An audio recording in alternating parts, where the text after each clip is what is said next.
Hello everyone, this is Nitish and we have started an initiative called Plum Series, which is Prelims Level Up MCQ series. Here we discuss 5 MCQs daily and this will help you in your UPSC preparation. Today is episode number 277 and I am dealing with Economics MCQ. But before starting this class, I would like you to please subscribe the channel and also like and comment on videos. These contents are free of cost, so for test series and foundation video, you can contact to Vice Sir on WhatsApp 7200 So let's begin. Today's MCQ number 1. Consider the following statements regarding Extended Fund Facility, that is EFF. Statement 1. Extended Fund Facility is a lending facility of the International Monetary Fund. Statement 2. It mainly provides assistance to country for fulfilling developmental needs. Statement 3. Amounts drawn under an EFF can be repaid over 5 to 10 years in installment. So, how many of the above statements are correct? Option A, only one. Option B, only two.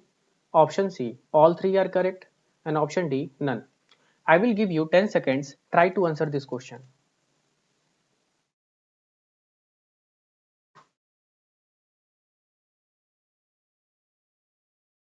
So, its correct answer will be option number B, which means only two statements are correct and one is incorrect.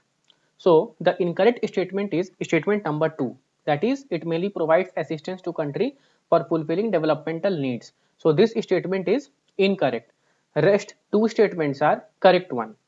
So, now let's look why statement number 3 is incorrect. The EFF was established to provide assistance to countries experiencing serious payment imbalances because of structural impediments or slow growth and inherently weak balance of payment position. But here it is written, it mainly provides assistance to country for fulfilling developmental needs. That's why this statement is incorrect one. Now, move on to MCQ number 2. Consider the following statements regarding Foreign Exchange Management Act. Statement 1. Foreign Exchange Management Act came as a successor to Foreign Exchange Regulation Act, which with changing economic condition in a post-liberalization India. Statement 2. This act make offences related to foreign exchange as criminal offences.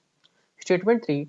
Enforcement Directorate has the power to register a case against an organization under the Foreign Exchange Management Act for alleged foreign exchange violation. So, how many of the above statements are correct? Only one, only two, all three, none. So, I will give you 10 seconds. Try to answer this question.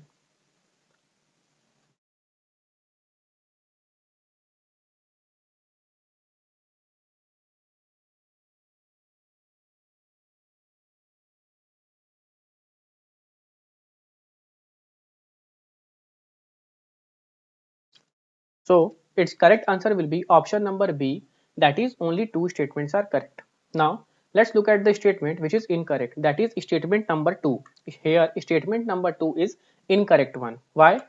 Because FEMA, that is Foreign Exchange Management Act, came in 1999 as a successor to Foreign Exchange Regulation Act, that is FERA, which is of 1973, with changing economic condition in a post-liberalization India, which is statement number 1. That's why statement number 1 is the correct. Reflecting the major changes in mindset was the decision to make offences and violation under this law a civil offence rather than a criminal one. But in statement 2 it is written that criminal offences. That's why the statement number 2 is only incorrect and rest other two statements are the correct one. MCQ number 3. Consider the following statements. A growth recession is a situation where economic growth is slow but not negative. Statement 2. If an economic's GDP is in the first 3 months of the year is lower than what it was in the first quarter of the last year and the same thing happens in the second quarter, then economy is said to have gone into a recession. Statement 3. The potential GDP growth rate is that the rate of growth at which an economy can grow without spiking inflation. So how many of the above statements are correct? One only two, all three, none. I will give you 10 seconds. Try to answer this question.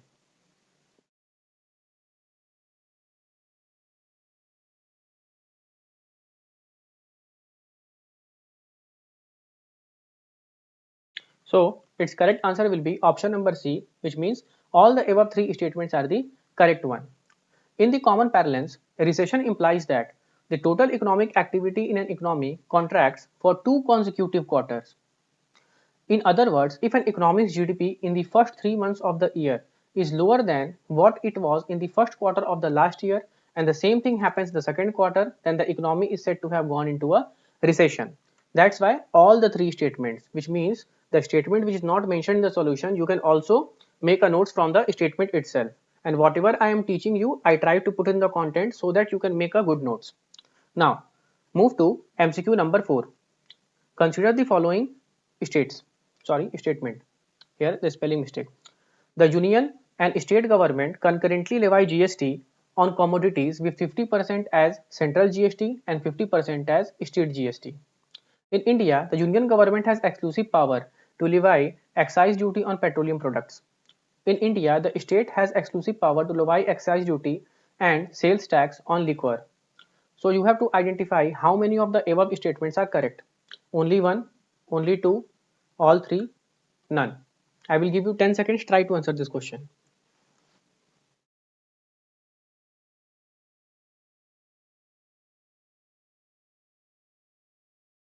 So its correct answer will be option number C, which means all the above three statements are the correct statement. The union and the state government concurrently levy GST on the commodities with 50% as CGST and 50% as state GST, which is the statement number 1. There is an integrated GST on interstate trade so that 50% of it goes to the final destination state. The GST is a harmonized tax on commodities across the country. Individual states have little power to unilaterally change this tax. Though conceptually, the union government could not do so either, the GST Council gives the union government a veto to thrust its preference on the state. The union government has exclusive power to levy excise duty on petroleum products, and the state has exclusive power to levy excise duty and sales tax on liquor, which is statement number 2 and statement number 3. That's why all the above three statements are correct one. Now move on to last MCQ of today's class, that is MCQ number 5. In recent years, which of the following are the largest lender in education loan sector in India? Cooperative banks, public sector bank, regional rural banks, and private banks. So try to answer this question in 5 seconds. So its correct answer will be public sector bank. PSB are the largest lender, that is public sector banks are the largest lender in education loan sector and have a market share of about 91%. Regional rural banks and private bank constitute remaining 9% of the market. So option number B. So that's all for today's class. Hope you like my content and video. Next episode will be tomorrow. So please subscribe and